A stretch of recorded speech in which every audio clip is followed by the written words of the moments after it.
He should not have been alive. Out of the tree line, through mud the color of cold ash, a German shepherd staggered forward, ribs sharp beneath his fur, breath trembling in the frigid morning air. His coat was matted, his legs unsteady, yet his jaws carried something gently, almost deliberately, a beaten-up saddlebag that did not belong to him. Behind him, the frozen valley of Silver Ridge held itself still, as if the land itself inhaled and never exhaled. Ahead of him stood a Marine who had long stopped believing in miracles, Sergeant Calder Wyn, motionless in the pale dawn fog, unsure whether he was seeing a ghost or a message carved from snow and memory. There was no handler trailing behind the dog. No command shouted from the woods. Just the shepherd, alone. And what he carried was not leather and metal. It was a name. A truth. A memory buried for 18 months that refused to stay dead. What you're about to hear isn't simply a rescue. It's a redemption carved through frost, silence, and the gaze of a dog who remembered what men tried to forget. Before we begin, tell me in the comments where you're watching from. And if you believe not all heroes wear boots, some wear paws, hit subscribe. You'll want to stay here for this one. The snow fell in a smothering hush over Silver Ridge, Montana, a town nestled between evergreen giants and the rugged ribs of the Sapphire Mountains. Winter didn't arrive, it marched, like an old, familiar enemy, cold, inevitable, and unforgiving. The sky was a low, heavy blanket of gray. The single diner's windows were fogged over, its sign clicking faintly in the wind. Streets glistened with slush. Frost clung to every roofline like thin shards of glass.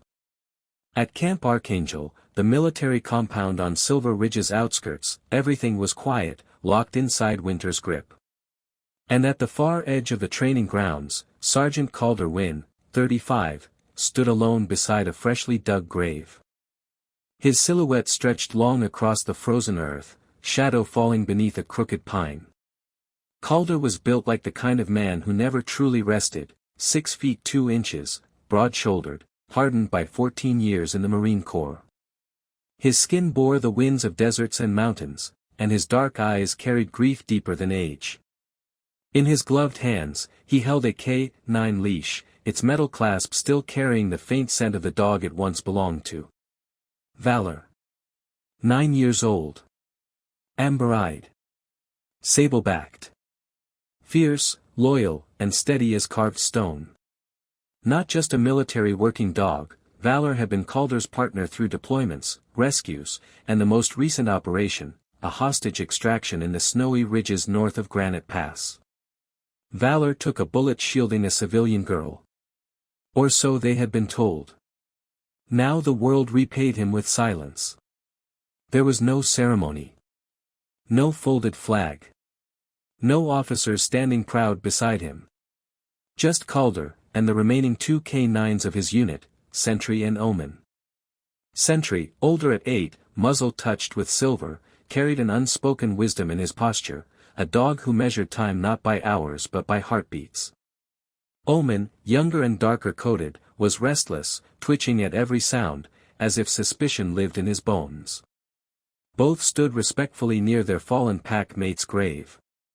Neither barked. The Marines had trained them out of that. But Calder had not trained grief out of himself. He knelt beside the simple military-issue aluminum casket, polished, unadorned, too cold for what it held. Snow drifted in gentle spirals, landing on his cap, his gloves, the steel lid. Behind him, the compound murmured with faint movement. Nothing more. No chaplain had come. Road closures, they said. Truth was simpler. No one wanted to face the funeral of a dog. Except one person. Naomi Kerr, civilian veterinary consultant for Camp Archangel and Calder's oldest friend, stood several yards away. Her arms folded under her tan shearling coat, her red hair braided loosely over her shoulder. Mid-30s, tall, wiry, clear-eyed, beautiful in a way that weathered hardship rather than hid from it. Naomi had stitched Valor's wounds more than once. She had known every one of the K9's like her own. She hadn't spoken since she arrived. Calder bowed his head. His words were a whisper meant only for Valor. And then. A bark. Short. Crisp. Clean. Calder's head snapped up. Sentry stiffened. Omen's ears shot forward. But there was nothing behind the gravestones, no shape, no shadow, no movement. Just wind. Calder's pulse kicked hard. That sound hadn't been memory. It hadn't been grief. It was real. Naomi stepped closer, voice low. Did you hear that? Calder didn't answer at first. His eyes scanned the barren cemetery, the snow, the tree line. He finally said, that wasn't any stray. That bark, it sounded like him. Naomi didn't laugh or dismiss it. She met his gaze, steady, knowing. You and I have seen stranger things, Calder, she murmured. Maybe you should start asking questions. For the first time since the burial, something shifted in Calder's expression, not hope, but doubt. And doubt was enough to crack the grief. Morning brought no sunlight, just a thick blanket of fog that clung to Silver Ridge like breath against glass. The forest floor was swallowed in gray, the frost gripping pine needles and window panes with stubborn cold. The stillness felt wrong, like time had stalled overnight. Sergeant Calder Wyn walked across the compound toward the motor pool with exhaustion written in every line of his body. He had slept, technically, but rest had refused him. That single bark from the cemetery replayed in his mind again and again, not fading like a memory should. It had been a warning. Or a calling. Or something he refused to name yet. His jeep sat at the end of the lot, half-coated in icy crust. He brushed frost from the windshield when something caught his eye, something tucked underneath his wiper blade. A folded page. Thick paper. Deliberately placed. He froze, breath tightening. With careful fingers, he pulled it free and unfolded it. 9 words. Typed in stark, blocky letters. Valor didn't die from a stray round. Check the footage. No signature. No insignia. No sender. Just truth written like a knife. Calder stared at it long enough for steam to seep into the cold air before sliding the note into his uniform jacket. His jaw hardened. He turned on his heel and walked toward the one building where answers could hide. Unit 9, Base Surveillance Hub. The security building was a squat concrete slab tucked behind the training yard, its walls faded, windows fogged, and fluorescent bulbs forever flickering like they were dying of old age. Inside, a row of old monitors hummed, their screens tinted green from overuse. Behind the main desk sat Miles Bertram, the lone IT technician assigned to watch the base's camera feeds. Miles was 32, rail-thin, spectacles slipping down his long nose, his thermal shirt wrinkled beneath a marine-issued parka. Caffeine gave him nervous energy, like his heartbeat needed a schedule to keep up. He looked up as Calder entered. "Morning, Sergeant. What can I need the footage from Operation Frostbite," Calder said, removing his gloves. His tone left no room for small talk. Miles blinked. "That hostage extraction? 3 weeks ago, right? The mission where?" He caught himself. "Valor, yeah. Pull my Jeep's camera feed," Calder said. "Unit 214. Miles nodded quickly and spun to the terminal. Dash cam, okay, found the log entry." He tapped a few keys, then stopped. His fingers hovered. "That's strange." Calder stepped closer. "What is it?" "The file's gone." Miles frowned. "Not corrupted. Deleted. On purpose." Calder's pulse tightened. "By who?" Miles clicked deeper into the system. "This takes access. Clearance. A full manual override. Show me the last credentials used." Miles scrolled through the audit trail. When the name appeared, he swallowed. Lieutenant Mason read. The name hung in the air like dropped ice. Mason read, Calder's former commanding officer. Nearly 50, thick-boned, rigid posture, the kind of man who memorized rules only to bend them later. He'd trained Valor once, years ago, but always treated K9’s as tools, never partners. He disliked unpredictability, and dogs were unpredictable. Miles printed the access log and handed it over with trembling fingers. I didn't see anything, he said quietly. Calder nodded once and walked out with the printout burning in his pocket. This wasn't an accident. Someone wanted Valor's final moments erased. Naomi's clinic. The veterinary clinic sat on the southern edge of town, a renovated farmhouse with faded green shutters and a red roof dusted with snow. A bent willow tree leaned over the entrance, old enough to remember more winters than the town itself. Inside, the air was warm, scented with cedar shavings and disinfectant. Naomi Kerr was calming a trembling Labrador when Calder entered. She raised an eyebrow beneath her copper bangs. You look like someone read something they shouldn't. I need the scans you took of Valor, he said. She washed her hands, grabbed a tablet, and tapped through files until the screen filled with X-rays and soft tissue images. I didn't want to dump this on you yesterday, she said softly. But there's something wrong with the official report. She zoomed in.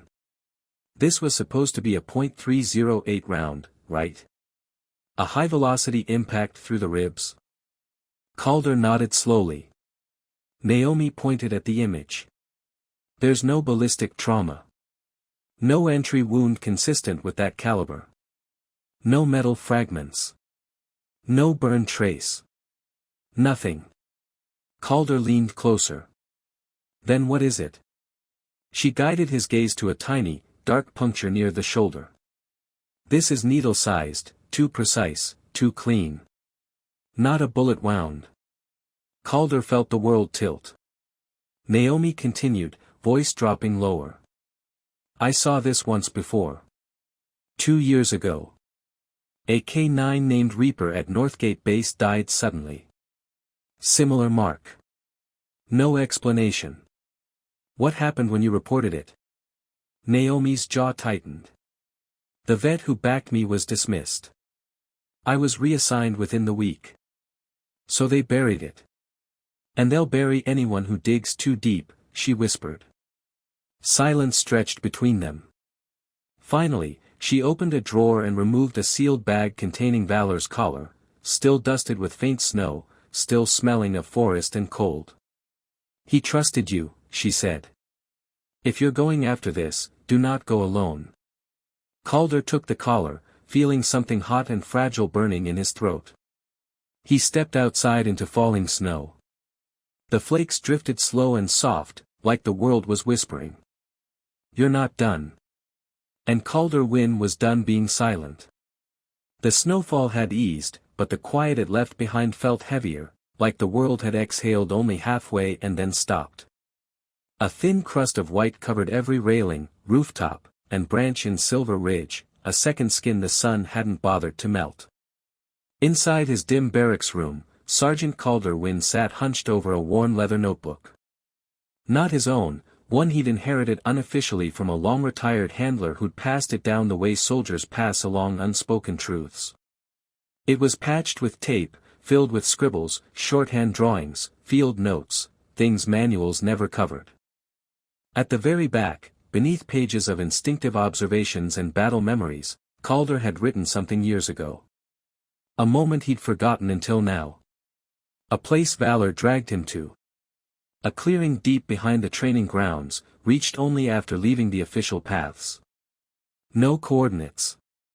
Just a tree described as splintered like lightning tore through it. At the time, it seemed unimportant. Dogs followed scents, got curious, tugged handlers off path. Now it felt like a breadcrumb he had ignored.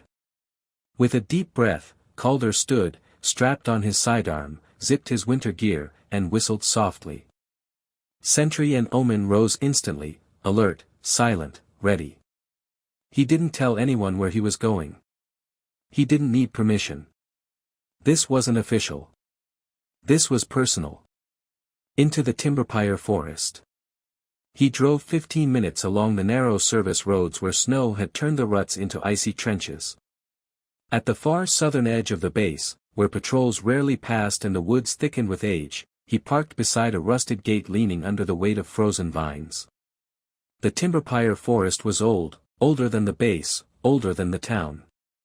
The trees stood tall and tired, groaning softly as if carrying the memories of wars fought centuries ago.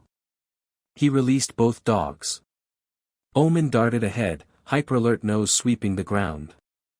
Sentry followed at a slower pace, each step deliberate and seasoned. Calder walked between them, hands subconsciously brushing his holster from time to time. The deeper they went, the quieter the forest became. Snow muffled everything, branches, footsteps, breath. After 30 minutes, they reached it. The tree. Exactly as the notebook described, darkened halfway up the trunk, twisted like lightning had carved through its heart. But the clearing didn't feel abandoned. Something was waiting. Fresh paw prints. Large. Deep. Heavy. Too large for any wild animal in this region. And too recent to belong to Valor. Calder crouched, brushing snow aside with gloved fingers. Sentry growled, not in warning, but in recognition. Omen barked once, sharp, directed, almost purposeful. The track circled near a collapsed log. Something metallic glinted beneath a thin layer of snow. Calder brushed away more powder. A military-grade collar. Scratched. Weather-worn. But intact. He flipped it over and read the tag. Delta, Unit 030. Calder's brows knit. There was no Unit 030 in any official registry. At least, none accessible to active personnel. A microchip was embedded in the collar's underside. He pocketed it, another unanswered question for Naomi. The dogs began pacing, sniffing the area where the tracks abruptly ended. No exit trail. No continuation. Just an indentation in the snow, like something heavy laid down, and simply vanished. Calder scanned the tree line, every muscle tight. A dog out here. Unregistered. From a non-existent unit. Someone trained it. Someone lost it. Or someone released it. Nothing about it felt accidental. The clearing suddenly felt wrong. Like the forest was holding its breath. Watching. They left. Quietly. Carefully. Back to Naomi's clinic. When Calder arrived, the porch light was already on. Naomi opened the door before he could knock, wiping her hands on a towel. She took one look at his face and knew. "You found something," she whispered. He handed her the collar. Her expression darkened. She ran her fingers along the tag, eyes narrowing when she saw the embedded chip. "I'll scan this. Give me 5 minutes." She disappeared into her lab. Calder remained in the waiting room with the dogs. Sentry sat like a statue. Omen paced restlessly, stopping frequently to smell the air, muscles tense. Naomi returned, pale. "This collar belonged to a dog transferred to Fort Randall 7 months ago," she said. "But there's no record of him ever arriving. No discharge. No follow-up reports. Nothing." Calder shook his head. "Impossible. Randall logs every K9 down to paw prints. They don't misplace dogs. Unless someone wanted them misplaced," Naomi murmured. Calder stared hard at her. "Is this connected to what happened at Northgate? That other dog?" She hesitated.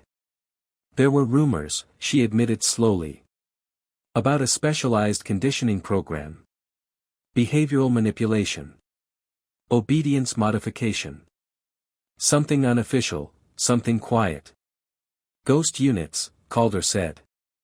Naomi met his gaze. "I didn't bring it up because I hoped it wasn't real." Omen suddenly stopped pacing and trotted toward a cabinet. His ears flattened. A low growl rumbled in his chest, not aggression, but recognition. Sentry's stare fixed on the collar in Naomi's hand. Silent. Focused. Troubled. These two know something, Calder whispered. Or someone, Naomi said. She looked at the collar's microchip again. I can extract metadata. See if it connects to other dogs or transfers. Do it, Calder said. I'm done stumbling in the dark. He turned to leave, but Naomi touched his arm. Calder, be careful. Whoever's hiding these dogs. Her voice tightened. They won't hesitate to hide people too. Outside, the wind whispered through the trees, brushing snow from branches in thin cascades. In Calder's coat pocket, the collar felt heavier than metal. It felt like a warning. And he was finally listening. By late afternoon, the sky had settled into a dull sheet of iron gray, like a lid pressed over the mountains. The ground crunched beneath boots as Calder Wyn crossed the western corridor of the compound, every step sharp, every thought burning. For the last 2 hours, he'd torn through data archives, access logs, personnel records, anything connected to Valor's final mission or the vanishing camera feed. Only one name surfaced again and again. Lieutenant Mason Red. Calder had known Mason for years. A man carved from cold principles and razor discipline, his uniform always immaculate, his orders delivered with clipped precision. He'd once handled K9’s, including Valor, before Calder became the primary handler. But Mason never bonded with the dogs. He controlled them. And he resented anything he couldn't fully command. Calder found him in the mess hall, sitting alone at a corner table, half-finished sandwich on one side, a military strategy book open beside him. His stillness was unnerving, like a coiled spring that forgot how to uncoil. Calder approached with steady steps. We need to talk. Mason didn't look up right away. He closed the book carefully, marking the page with a gloved finger before raising his eyes. When did you access my vehicle's dash cam footage? Calder asked, voice low. Mason lifted a brow, not surprised, just mildly amused. Security logs aren't always accurate. They show your clearance deleting the file. Manually. Mason sipped from his metal thermos. Footage can be removed if deemed irrelevant or compromised. Protocol. Who decides that? Calder asked. Chain of command. Calder leaned closer. Valor's death wasn't from a bullet. There was no ballistic wound. Naomi confirmed it. Someone injected him. A flicker crossed Mason's eyes, small, but it was there. Calder pressed on. You were the last one with access to the footage. You trained him once. Someone wanted him silenced. Mason stood, gathering his book and thermos with careful precision. You're letting grief distort your judgment, he said, voice colder than the snow outside. Be careful, Wyn. Some corridors aren't safe to walk alone. Then he walked out. Calder didn't follow. He didn't need to. He'd seen enough. The old quartermaster depot. That night, long after most of the base had gone quiet, Calder made his way toward the far side of Camp Archangel. Snow whispered against the decommissioned buildings, structures half forgotten, half abandoned. One of them, the old quartermaster's depot, sat beneath a frozen overhang. It had no active heating. Most of its security cams were dead. Perfect for hiding something. Using a key fob he'd borrowed from the motor pool, Calder bypassed the rusted latch and stepped inside. Cold hit him instantly, sharp, metallic, biting. His flashlight beam swept over rows of dusty shelves, cracked plastic tubs, decades-old tool kits, and manila folders sagging from age. He navigated through the dim aisles until he found a section marked K9, Archive/Restricted. The files were old, most untouched for years. Then he spotted something out of place. A small, black, leather-bound notebook. Clean. Recently handled. Not dusty like the others. A faded label on the front read. Unit 030, Field Modifications/Behavior Audit. Calder's breath tightened. He opened it carefully. Inside were clinical entries, cold, coded assessments. Lists of dogs. Behavior evaluations. Notes written in sterile shorthand, some crossed out, others underlined. But across 6 names was a single harsh red mark. X. One entry stopped him cold. Valor, non-compliant. Displays inverse loyalty. Request silent override.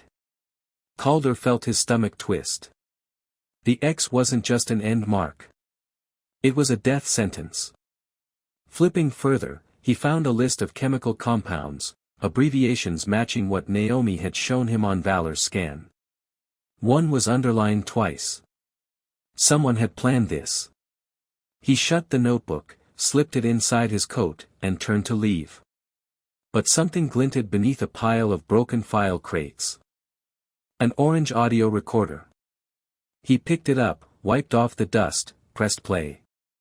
Static crackled, then a voice emerged. "We can't risk another incident. If it shows resistance again, handle it quietly. Needle, not bullet. No mess. And keep the handler out of it." The voice was unmistakable. Mason. Calder nearly crushed the recorder in his fist. Valor hadn't died in the field. He'd been executed. Executed for loyalty. Back to Naomi, new precautions. By the time Calder returned to Naomi's clinic, dawn was bleeding through the clouds. Naomi opened the door still in pajama pants, hair pulled into a loose bun, face drawn with worry.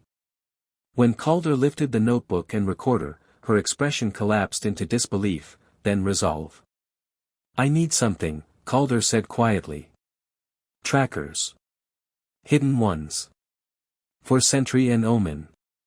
Naomi nodded without hesitation. She led him to the back room where both dogs waited. Sentry sat composed, watching every move. Omen paced anxiously, ears twitching. Naomi pulled out 2 tiny GPS capsules, no larger than a fingernail, and stitched them into the inner lining of each dog's collar, invisible from the outside. "They'll ping through my private system," she said. "Even if someone wipes the base logs, you'll know exactly where they are." Calder watched her hands work, steady, skilled, but trembling slightly when she finished Omen's collar. "You didn't have to do this," he said. "I did," Naomi whispered. "Because someone out there sees these dogs as disposable. And I refuse to let them vanish." When he stepped back outside, morning light cut through the winter haze like cold fire. The notebook in his coat was no longer evidence. It was leverage. And the trackers on Sentry and Omen weren't just precautions. They were lifelines. Because Valor was not the only one marked for silence. The cemetery was quiet in the early dawn, wrapped in a dim violet glow that clung to the snow and stone like fading breath. Pine trees behind the burial ground stood tall, dark pillars against the sky. Wind slipped between the gravestones, silent and cold, carrying a hush that felt like warning, or memory. Calder Wyn moved with careful purpose, boots pressing into frostbitten soil. Sentry and Omen flanked him, both dogs focused and steady. This wasn't a patrol. This was descent, into the past, into a secret someone tried to bury alongside Valor. A week ago, Calder wouldn't have set foot back here. But with the leather-bound notebook inside his coat and the recording tucked safely in a side pocket, he had enough proof to know Valor's death was just one thread in something darker. Something organized. Now the question was not what happened, but where were the others taken? He stopped behind the old chapel at the far edge of the cemetery. The stone structure was crumbling, its wooden door warped by a decade of neglect. Wind rushed through broken panels, whispering down the narrow passages. Valor had once paused here during training, growling at nothing visible, fixated on a patch of overgrown ground beneath the old shovel rack. Calder had dismissed it as a scent trail. But now, he saw it differently. He crouched and pulled aside a tangle of canvas and weeds. Beneath it lay a rusted steel hatch, almost completely swallowed by soil and pine needles. His pulse deepened. He gripped the handle with both hands, straining until the metal groaned like it was waking from a long sleep. Slowly, reluctantly, the hatch creaked open. A dark tunnel yawned below. Sentry descended first, claws tapping lightly on the metal rungs. Omen followed, tense but obedient. Calder dropped down last, pulling the hatch shut above them. Below the ground. The tunnel was narrow, walls reinforced with wooden beams that had begun to bow with age. The air was dry, stale, tinged with a sharp chemical scent that caught in Calder's throat. Their lights sliced through the darkness, revealing old crates, stacked mats, and rusting equipment stamped with long discontinued supply numbers. After about 50 feet, the tunnel widened into a large subterranean chamber. This was not a storm shelter. Not storage. Not an accident. This was purpose-built. Along the left wall were 8 cages, heavy steel, thick bars, hinged with industrial locks. The doors hung open, scratched and scarred, gouged with claw marks deep enough to speak of panic.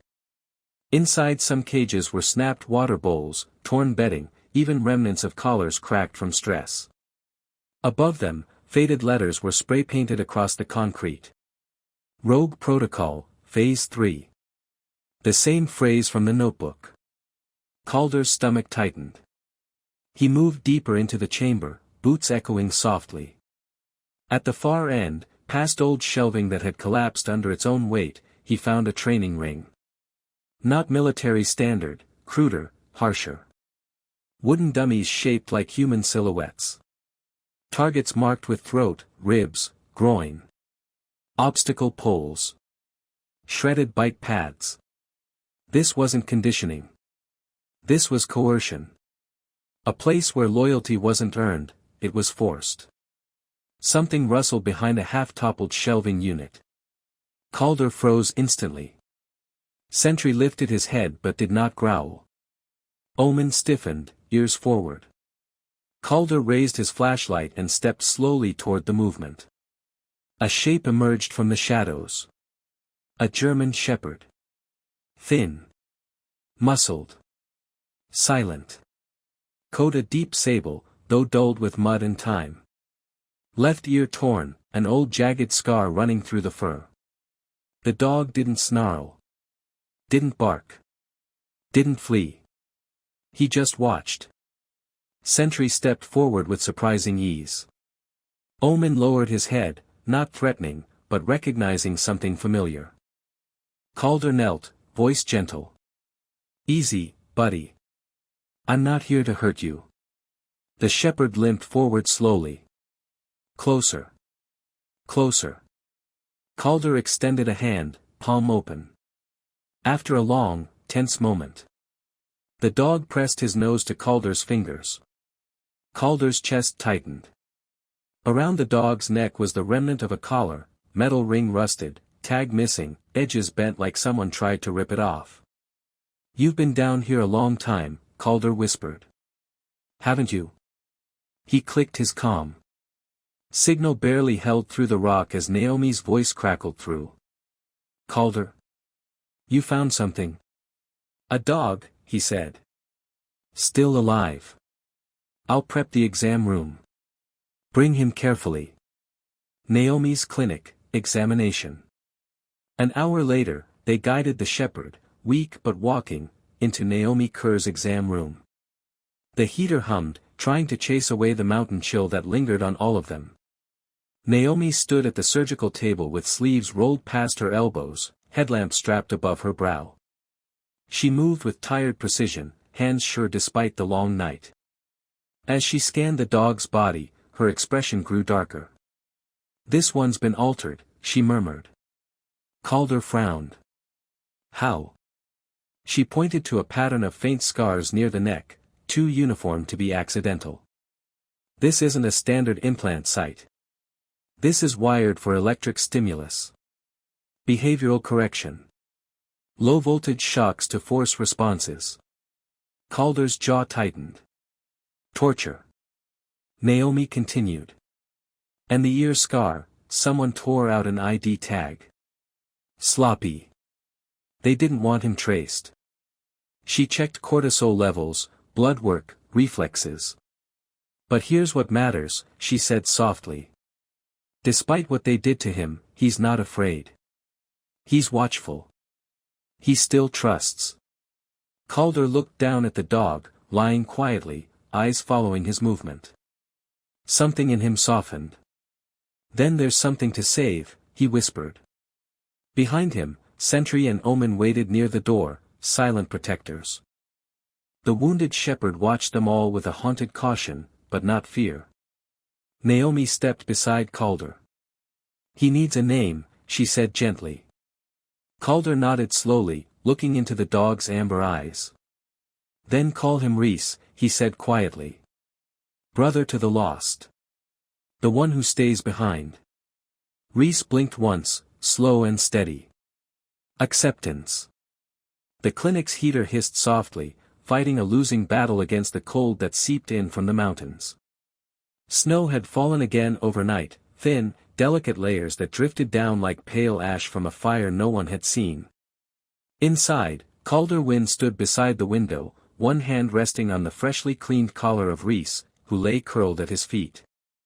Every so often, the shepherd's ear twitched, but he remained calm, exhausted yet trusting, his body finally allowed to rest. Sentry and Omen sat to either side of Calder, silent guardians standing watch over a survivor. Across the room, Naomi Kerr moved between her desk and a whiteboard now crammed with acronyms, facility names, scattered dates, and fragments of internal codes. Her braid was tucked into a faded gray hoodie, sleeves pushed past her elbows, revealing old burn scarring along her left arm, an injury she'd never explained in detail, only that it came from her early deployment days in Syria. Her eyes darted between notes and her laptop screen with quick, sharp focus. They were waiting. A knock came, 3 precise raps, steady and familiar. Calder opened the door. Standing in the doorway was a broad-shouldered man in his late 30s wearing a worn olive field jacket. Snow dusted his boots and shoulders. His dark hair was streaked with early gray, and his left hand had been replaced from the wrist with a burnished steel prosthetic fitted into a custom leather glove. Boone, Calder said, stepping aside. Elias Boone entered with a curt nod. A former specialist in electronic warfare and cyber-resilient engineering at Fort Resolute, he'd left active duty after a blast in Kandahar buried him under debris and took half his team. He had never been the same, but what remained was sharper, focused like tempered metal. He and Calder understood each other the way only survivors of too many missions could. I drove through the night, Boone said, his voice rough. Got your message. Brought what you asked for. He dropped a heavy satchel onto Naomi's desk. Inside was a portable drive encased in reinforced housing. Naomi cleared space and connected it to her laptop. The screen blinked to life with countless file directories, some labeled obsolete, others marked restricted. Where'd you get all this? She asked.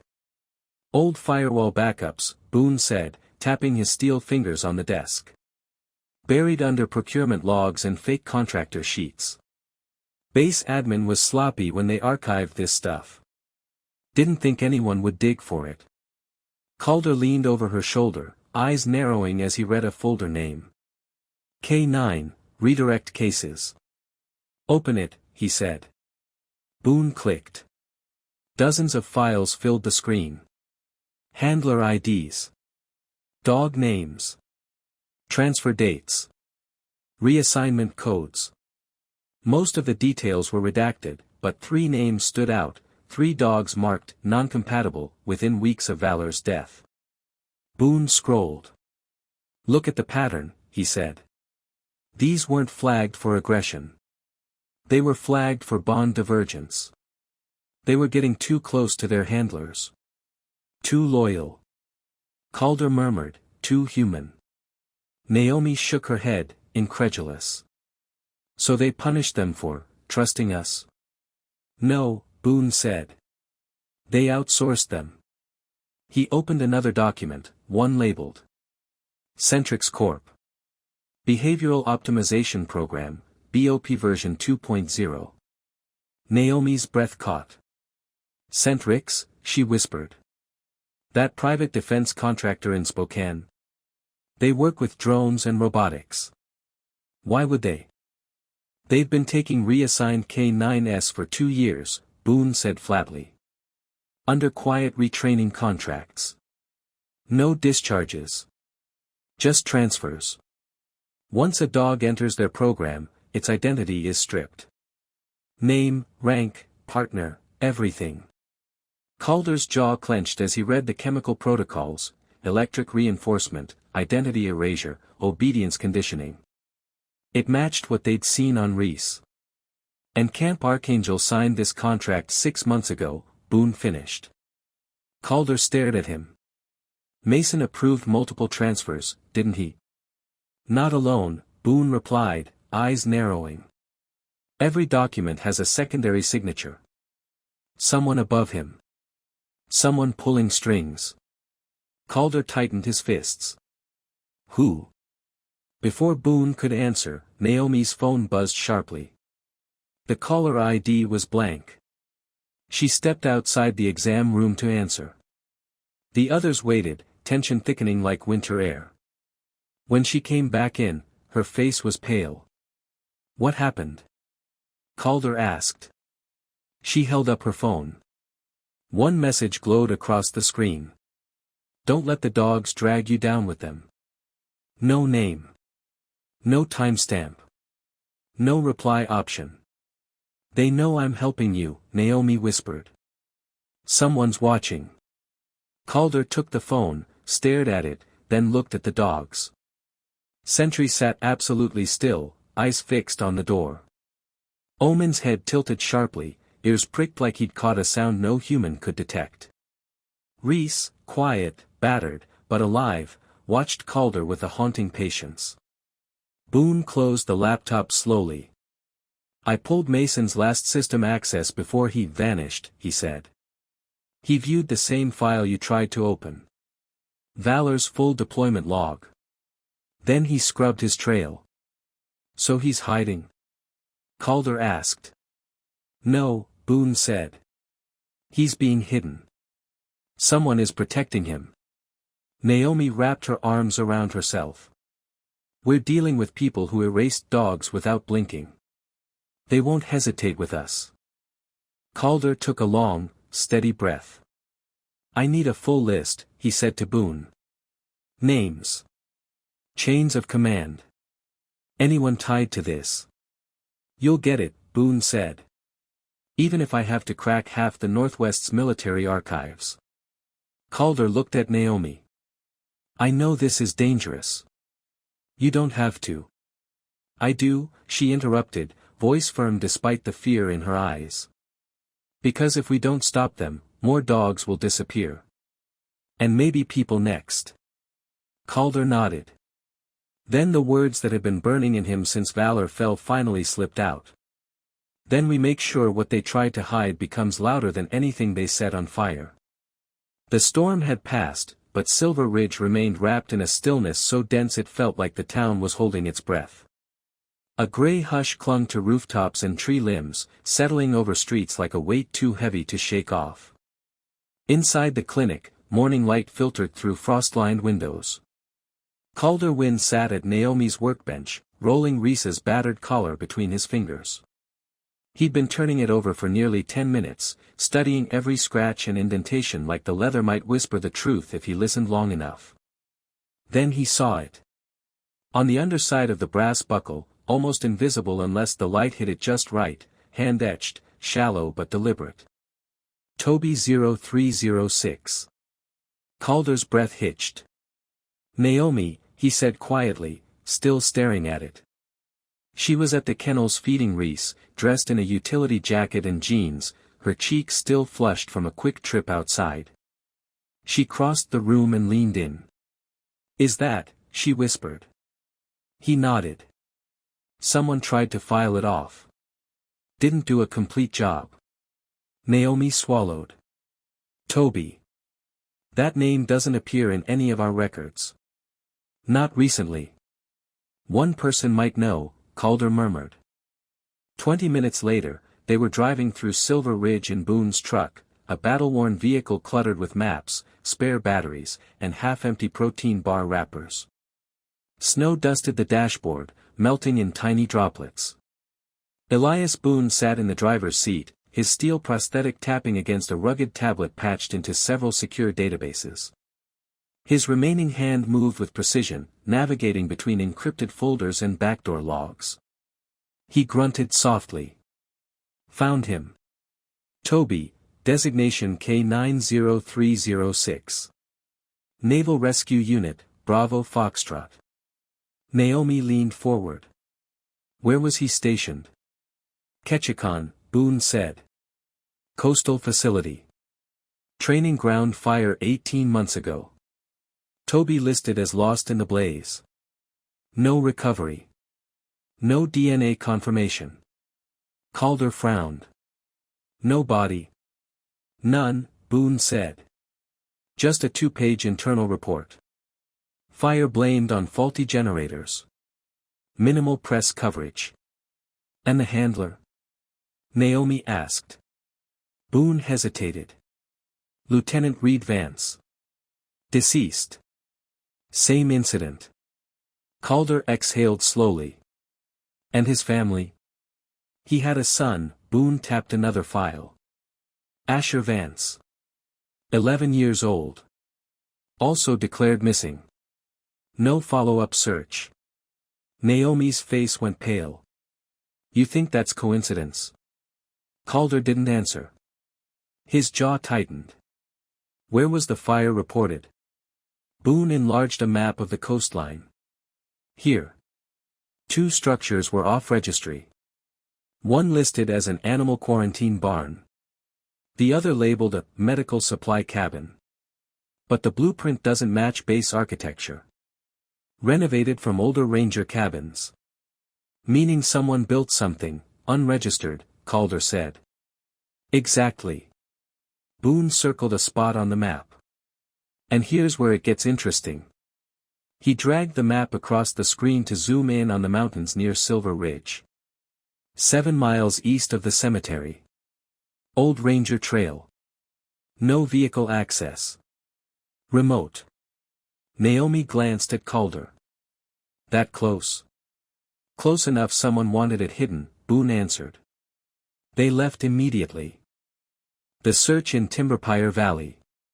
Calder led the way through the woods, Sentry and Omen at his sides. Reese walked untethered, the crisp forest air awakening something old in him, something that belonged to open trails and freedom. The sky above was cloaked in thick cloud cover, casting the forest in a blue-gray gloom. The deeper they went, the more sound disappeared. No birdsong. No wind. Just the crunch of snow beneath their boots. After 2 hours, Reese froze. The narrow valley around them seemed to fold inward, pine trees leaning closer like silent witnesses. Ahead stood a small structure barely visible through the underbrush, a compact log cabin, roof sagging beneath years of neglect. Moss grew up the sides. One shutter dangled by a single rusty hinge. Boone drew his sidearm. No power. No sensors. No recent heat signature. Let's move carefully. Calder approached slowly. Reese had moved to a pile of brush to the right of the door, nose low, tail stiff. He began to dig, not frantically, but with intent. Naomi knelt beside him. He isn't searching. He's remembering. Together they cleared brush away, revealing a wooden trapdoor, weathered and nearly rotted through. Calder pried it open with a bar, hinges groaning like a wounded creature. A narrow wooden staircase descended into darkness. Naomi took a headlamp Boone handed her. They moved down one by one. The space below was small, claustrophobic. Air stale. Walls close. A cot in the corner, blanket thin, folded with care. Crates of water bottles. An old battery-powered lantern. Empty food wrappers. A child's jacket balled in the corner. Then they saw him. A boy. Curled on the cot, thin enough that his ribs pressed through his shirt. His cheeks were hollow, eyes wide and glassy in the sudden light. His dark hair was unkempt, strands sticking to his forehead. He didn't scream. He didn't run. He just blinked, slow, shaky, frozen by fear. Naomi stepped forward, voice soft and warm. "Hey, you're okay. We're not here to hurt you." He flinched but didn't move. Calder stepped beside her. "What's your name?" The boy swallowed, voice barely more than a crackling whisper. "Asher." Naomi's breath caught. "Asher Vance?" He nodded. Calder knelt so their eyes met. "Asher, where's Mason Red? Did he come here?" Asher's face twisted, not fear. Anger. He didn't speak. He pointed at the trap door above them. "He locked me in," Asher whispered. "Said it was safer." Calder's heart hammered. "When was the last time you saw him?" "I don't know," Asher rasped. "He came sometimes. Brought food. Told me not to talk, not to remember." Naomi wrapped a blanket around his shoulders. "Asher," she said gently. "What shouldn't you remember?" His eyes glistened. "Toby," he whispered. "My dad's dog. He came back after the fire, but he wasn't the same. Something was wrong. He stayed with me." Calder exchanged a look with Boone and Naomi. Asher's voice shook. "Then the man came.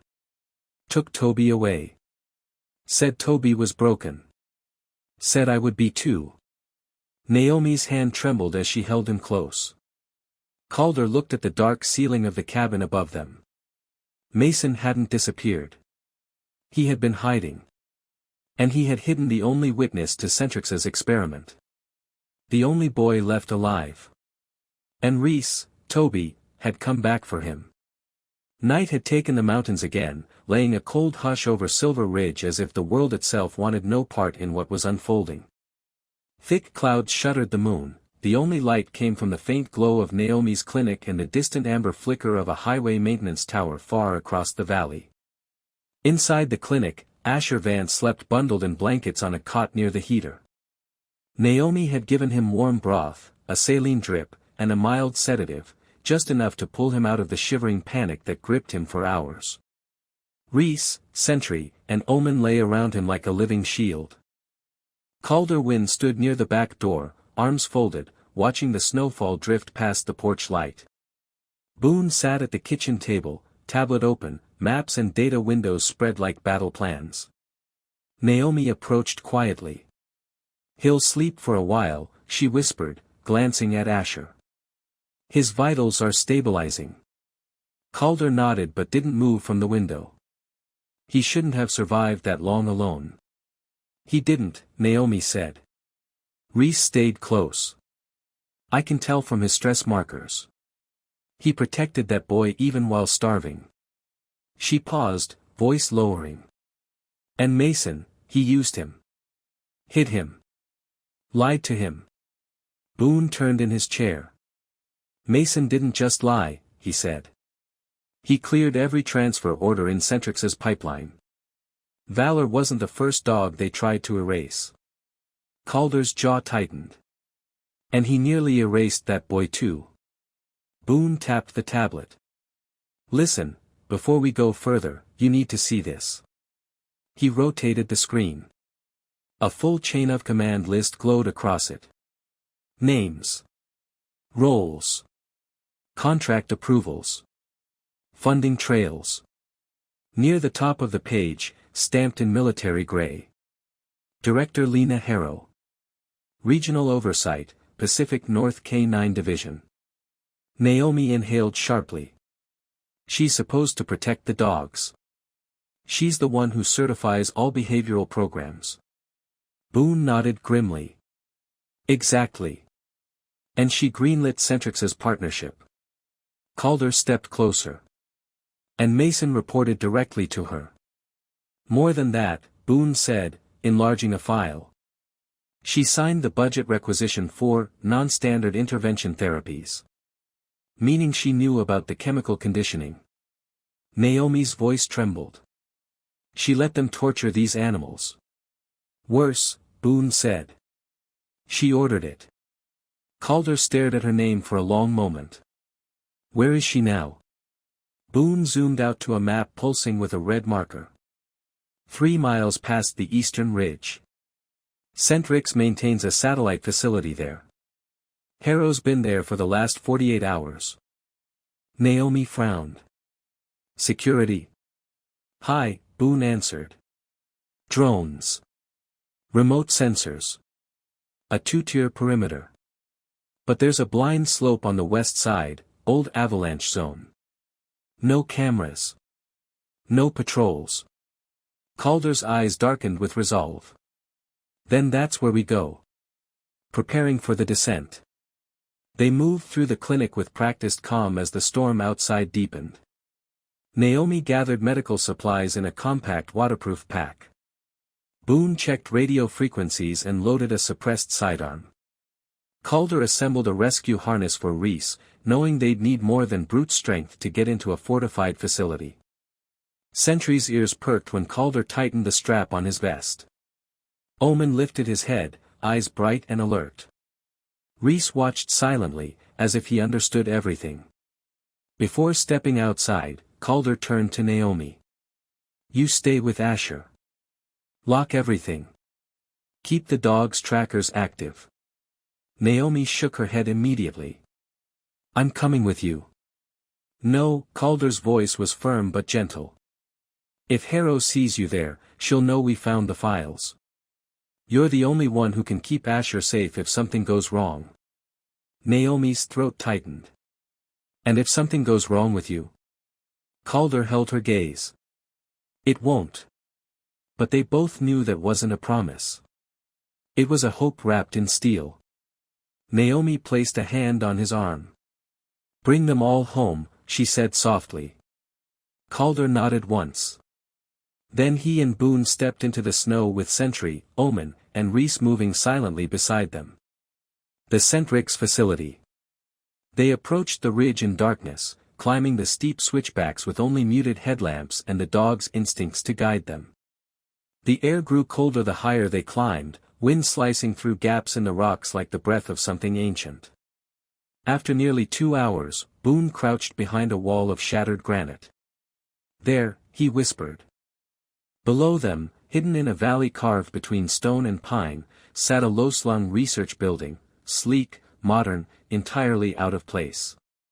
Its metal siding reflected the faint snow light, giving it a ghostly sheen. Calder scanned the perimeter. For drones in rotation. Thermal sensors at the corners. Boone nodded. But that blind slope I mentioned? It's to the right, behind those fallen boulders. They circled wide, Sentry leading with deliberate precision. When the ground finally leveled, they crawled behind the collapsed rock wall and studied the western side of the building. No cameras. Just a maintenance door with a biometric lock. Calder reached into his vest, pulling out a small pad connected to Boone's tablet.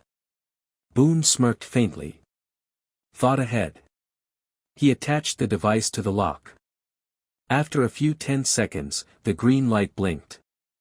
You've got 90 seconds, Boone whispered. They entered silently. Inside the program. The interior was sterile, humming with soft electrical pulses. Screens lined the walls, showing physiological markers, training metrics, obedience response graphs. At the far end of the hall, through a glass partition, they saw a row of cages, sleek, metallic, clinical. Empty. Except one. A German shepherd lay inside, motionless, chest rising and falling with shallow breaths. Electrodes dotted his skin. An identification number glowed beneath the cage. Calder's blood ran cold. 0308B. Boone checked his tablet. That's another one marked non-compliant. Harrow was preparing him for override injection. Calder stepped toward the control panel. Then a voice echoed from behind them. "I see you found my work." They turned. Director Lena Harrow stood in the doorway, flanked by 2 armed guards. Her posture crisp, uniform immaculate, expression calm, too calm. "You've made a mistake," she said softly. "All of you." Calder stepped forward, fury simmering. "You killed Valor." "No," Harrow said. "I corrected him. And I will correct the others. Loyalty without boundaries is a threat, Sergeant." Boone raised his weapon. "You're done. We have the files. The audio. The boy." For the first time, Harrow's eye twitched. Then she whispered. "Take them." In that instant, Sentry lunged. Omen surged behind him. Reese, lean and silent as a shadow, moved with a burst of strength that belonged to a dog reclaiming everything stolen from him. Chaos ignited, brief, fierce, decisive. In less than 20 seconds, the guards were disarmed. Harrow fled toward the rear exit, but Boone cut her off while Calder slammed her against the wall and clamped restraints around her wrists. Harrow spat, "You don't understand. They aren't dogs, they're assets." Calder's voice trembled with rage. "No. They're partners. They're family. The end of the program." By dawn, law enforcement and military oversight descended on the valley. Harrow was taken into custody. The records Boone recovered triggered a full-scale investigation into Centrix's involvement across multiple facilities. The surviving dog, 0308B, was transported to Naomi's clinic to begin rehabilitation. And Asher Vance, wrapped in blankets, Reese curled at his feet, finally spoke more than a whisper. He asked if Reese could stay near him. Calder answered without hesitation. "Reese isn't leaving your side." Naomi watched from the doorway, tears gathering, knowing what it meant. Reese wasn't Toby 0306 anymore. He wasn't an experiment. He wasn't a number. He was a survivor who found his way back to the one person who needed him most. And Calder. Calder looked at Sentry and Omen, each scar a story, each breath a promise, and felt that quiet fire ignite again. Not revenge. Not rage. Purpose. Because Valor's story wasn't ending in grief. It was ending in truth. And for the first time since the mountain swallowed that final mission, Calder felt the weight lift, not gone, but transformed into something unbreakable. A vow. He would never let their loyalty be betrayed again.